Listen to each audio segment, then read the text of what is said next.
kepada Bapak Ibu dosen dan para audiens semua. Jadi, berdirinya saya di sini ialah untuk membacakan hasil seminar saya. Namun, sebelum saya masuk ke dalam topik pembahasan, izinkan saya memperkenalkan nama saya. Perkenalkan, nama saya Sentina Andriani Borusinaga dengan NPM 2101010065 dari grup PG4. Nah, jadi pada hal yang pertama, kita akan masuk ke dalam topik pembahasan mengenai judul dari skripsi saya. Judulnya itu adalah pengaruh model pembelajaran kooperatif tipe NHT atau yang biasa disebut dengan number hard together terhadap hasil belajar siswa. Tema 2, subtema 1, rukun dalam perbedaan pada siswa kelas 6 di UPTD SD Negeri Pematang Siantar. Jadi, alasan saya memilih model tersebut ialah karena saya melihat bahwa pada saat proses pembelajaran masih terdapat berbagai permasalahan, mulai dari hal yang terkecil sampai yang terbesar. Jadi, berikut latar belakang dari seminar saya. Permasalahan yang ditemukan bahwa pembelajaran yang dilakukan di kelas oleh guru masih lebih cenderung menggunakan model ceramah dan pembelajaran yang konvensional, sehingga ditemukan siswa masih kurangnya hasil belajar yang kurang baik, terkhusus dalam pembelajaran kelompok. Nah, berikut ada ketiga poin hal-hal yang sering sekali terjadi atau perilaku yang sering dilakukan oleh siswa dalam proses pembelajaran. Poin pertama, siswa sibuk pada diri sendiri saat proses pembelajaran. Yang pertama, yang kedua, siswa sering mengobrol dengan teman sebangku. Dan yang ketiga, siswa sering melamun dan tidak memperhatikan pembelajaran tersebut. Saya menganggap bahwa model yang sudah ditetapkan seorang guru dalam proses pembelajaran merupakan model yang tidak efektif. Jadi, menurut saya, melalui model pembelajaran NHT ini dapat mengatasi permasalahan ketiga tersebut. Artinya, akan menghasilkan hasil yang lebih baik lagi ke depannya. Baik, yang selanjutnya itu kita akan membahas mengenai identifikasi masalah. Nah, jadi ada beberapa poin yang menjadi topik hangat yang saya angkat ke dalam skripsi saya. Yang pertama itu masih berkaitan dengan pembelajaran yang masih konvensional. Alasan saya mengangkat hal tersebut karena tidak menjadi rahasia umum lagi bagi kita, karena kita sudah sering melihat, bahkan mulai dari semester awal kita melakukan observasi ke setiap sekolah. Di setiap sekolah yang kita datangi masih sangat sering melakukan metode konvensional yang mengakibatkan siswa dapat merasa kurang nyaman atau merasa kurang tertarik dengan hal yang kita sampaikan. Yang kedua itu adalah proses pembelajaran yang masih cenderung berpusat pada guru di kelas 6 UPTD SD Negeri Pematang Siantar. Jadi alasan saya mengangkat itu kenapa? Karena ya benar adanya. Saya sendiri mengalami hal tersebut pada saat saya SD, ketika kelas 5 atau 6 seperti itu, guru saya merupakan orang yang sangat saya percayai, adalah salah satu contoh pusat pembelajaran. Artinya kalau misalnya guru saya nggak datang, saya nggak bakal belajar. Mindset pemikiran saya masih seperti itu. Nah, jadi itu yang harus kita atasi. Kita cari solusi untuk itu. Dan yang hasil belajar di kelas SD, UPTD Negeri Pematang Siantar. Nah, hasil belajar tersebut mudah dipengaruhi oleh proses yang tidak efektif. Artinya, kita tahu bahwa usaha yang diberikan semaksimal mungkin akan menghasilkan hasil yang baik. Jadi di sini intinya proses sangat mempengaruhi sebuah hasil. Yang selanjutnya itu kita akan membahas batasan masalah. Jadi batasan masalah saya itu ada 3 poin. Poin pertama, penelitian membahas tentang pengaruh model pembelajaran kooperatif tipe number hard together atau NHT. Sedangkan yang kedua, penelitian ini dilakukan di kelas 6 di UPTD SD Negeri Pematang Siantar. Dan yang terakhir, hasil belajar yang diperoleh oleh siswa masih rendah. Nah, jadi kita sudah berangkat dari batasan masalah. Setelah dari batasan masalah, kita masuk ke dalam rumusan masalah. Jadi di rumusan masalah itu kita melihat apakah model NHT tersebut memberikan hasil yang lebih baik. Jadi bagaimana pengaruh dari model pembelajaran kooperatif tipe NHT di kelas 6 SD UPTD SD Negeri Pematang Siantar. Yang selanjutnya itu adalah tujuan. Jadi tujuan penelitian ini adalah bagaimana pengaruh model pembelajaran tipe kooperatif NHT di SD Negeri Pematang Siantar tersebut. Nah, jadi manfaat dari penelitian saya ini adalah terdapat dua.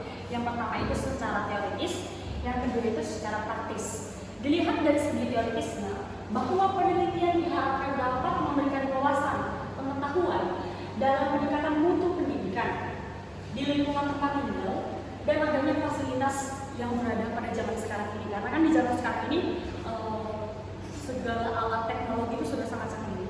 Sedangkan yang berdasarkan manfaat praktis dapat kita lihat bagi peneliti akan lebih gampang untuk melihat referensi penelitian terdahulu. Bagi peserta didik menjadikan proses pembelajaran menjadi lebih efektif, menarik, sehingga semakin tertarik dan semakin berkualitas hasil dan mutu pendidikan tersebut. Bagi pendidik akan lebih mudah mengajarkan bagaimana proses pembelajaran yang baik adanya. Sedangkan bagi sekolah, sekolah juga dapat meningkatkan kualitas melalui warga-warga yang ada di dalam tersebut. Nah, jadi di bagian bab 2 kita akan membahas mengenai kajian teori. Yang pertama, model pembelajaran. Model pembelajaran adalah suatu yang dirancang atau suatu rencana dan pola yang dapat digunakan pada saat proses belajar mengajar. Nah, jadi model ini sangat mempengaruhi proses pembelajaran tersebut.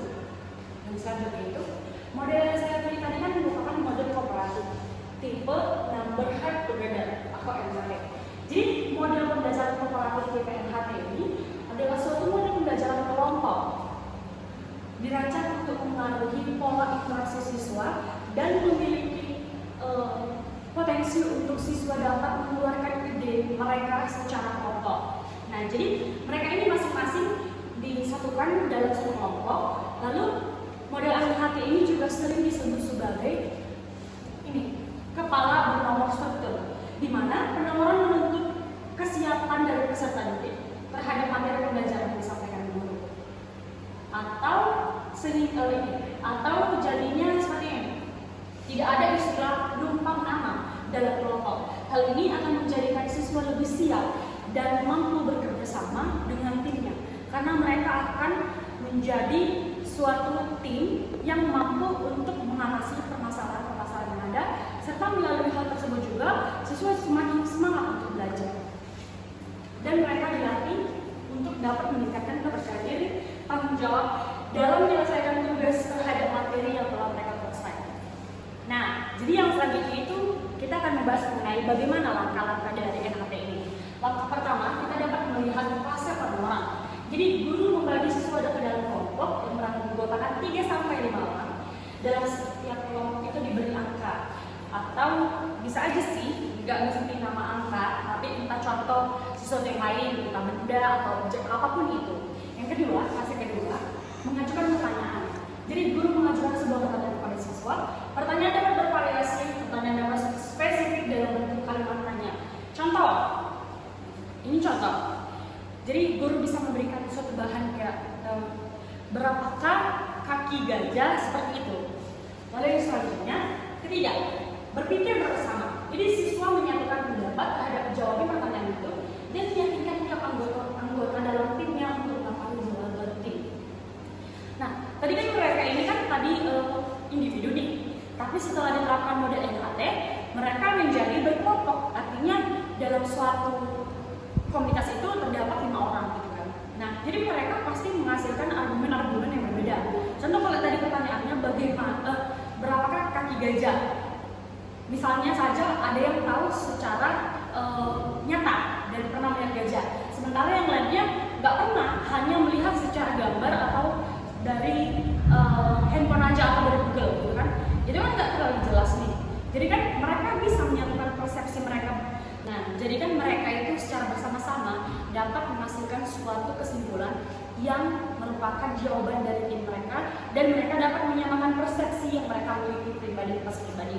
Sedangkan fase yang selanjutnya itu adalah fase menjawab. Jadi guru memanggil suatu nomor, kemudian siswa yang nomornya sesuai menggunakan tangan mengajukannya dan menjawab pertanyaan seluruh kelas. Nah, jadi seperti ini. Contoh, dalam satu kelas itu ada 5 kelompok. Nah, di 5 kelompok itu tiap kelompoknya ada 5. Nah, jadi contoh nih, guru bisa cuma ambil kelompok 3. Kelompok 3, bagaimana pendapatmu mengenai pertanyaan yang dikatakan berapakah kaki gajah? Nah, mereka bisa langsung menjawab, dan jika jawaban tersebut tepat, kita dapat memberikan kesimpulan. Namun jika kurang tepat, kita dapat berdiskusi kembali, tapi secara kelompok besar seperti ini. Jadi yang selanjutnya itu variabel penelitian. Dalam skripsi saya menggunakan 2 variabel. Yang pertama variabel bebas, yang kedua variabel terikat. Nah, jadi variabel bebas itu masuk ke dalam modelnya, sedangkan variabel terikat adalah hasil belajarnya dari tema 2 sub tema 1 yang berukur dalam perbedaan. Yang selanjutnya instrumen penelitian. Jadi dalam penelitian ini instrumen yang digunakan adalah instrumen tes. Masuk ke instrumen penelitiannya lagi, ujinya ada uji validtas, uji reliabilitas, tingkat kesukaran daya beda. Jadi ketika sudah dapat datanya, kita akan mengeksekusinya menggunakan uji instrumen. Nah, jadi masuk ke bab 4. Berdasarkan hasil pretest, nilai rata-rata belajar siswa 66,8 dan sebanyak 26 siswa nilai di bawah KKM. Sebanyak 4 siswa mendapat nilai KKM. Nah, jadi itu tadi pretestnya, berarti sebelum menggunakan. Melihat dari hasil persentase, Anda dapat dikatakan bahwa tingkat hasil belajar siswa sebelum menggunakan model pembelajaran NHT belum rendah.